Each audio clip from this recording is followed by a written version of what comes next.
IVF చికిత్సలో 25% భారీ discount, free doctor consultation, free ultrasound scan, logo launch, Andro max advanced male infertility centre ను కూడా ప్రారంభించారు.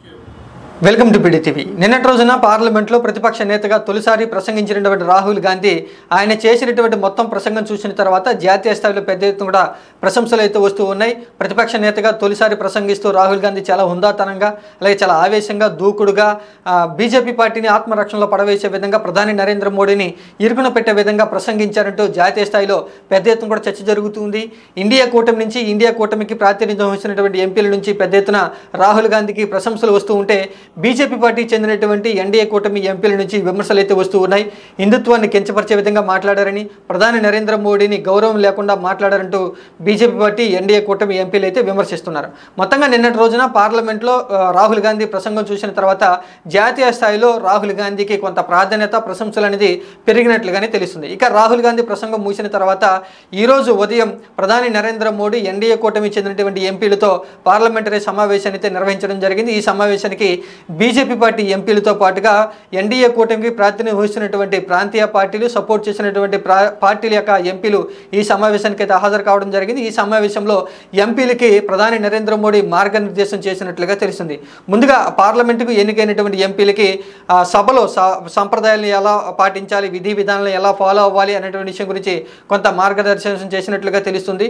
అలాగే వారికి సంబంధించినటువంటి కొన్ని సూచనలు చేస్తూ కూడా తొలిసారి సభకు ఎన్నిక అయ్యారు కాబట్టి మీరు దేశానికి ప్రాతినిధ్యం వహిస్తూ ఉన్నట్లు పనిచేయాలని, మీ నియోజకవర్గాలకు సంబంధించి సమస్యలను చాలా వివరణాత్మకంగా సభకు తెలియజేయాలంటూ ప్రధాని నరేంద్ర మోడీ కొత్తగా ఎన్నికైనటువంటి ఎంపీలను ఉద్దేశించి కొన్ని సూచనలు చేసినట్లుగా తెలుస్తుంది.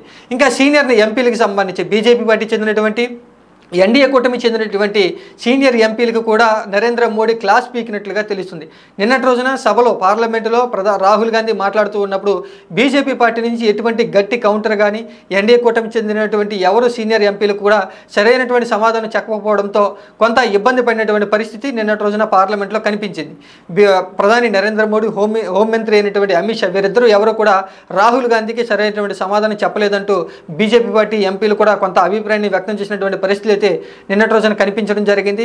కేవలం బల్లలు చరుస్తూ తమ నిరసనను రాహుల్ గాంధీ మీద వ్యక్తపరిచారు తప్ప ఎవరు సరైనటువంటి సమాధానం చెప్పలేకపోయారంటూ కూడా ప్రధాని నరేంద్ర మోడీ సీనియర్ ఎంపీలకి క్లాస్ పీకినట్లుగా కొంత డిఫెండ్ చేయాలి. తర్వాత రాబోయేటువంటి రోజుల్లో భవిష్యత్తులో పార్లమెంట్లో కాంగ్రెస్ పార్టీని, ఇండియా కూటమిని ఇబ్బంది పెట్టాలంటే దూకుడుగా వ్యవహరించాలంటూ సీనియర్ ఎంపీలకి ప్రధాని నరేంద్ర మోడీ అయితే కొంత క్లాస్ స్పీకర్ అనేటువంటి వార్తలు అయితే వస్తూ ఉన్నాయి.